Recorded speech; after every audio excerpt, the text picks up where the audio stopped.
How to write small letter, cursive small letter S. First,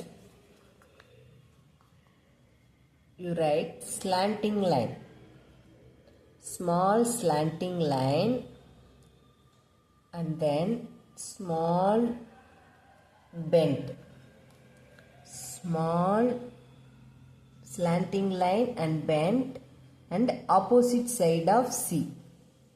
Opposite side of C. First slanting line போட்டுட்டு small bend கொடுங்க. Bend கொடுத்துட்டு opposite side of C.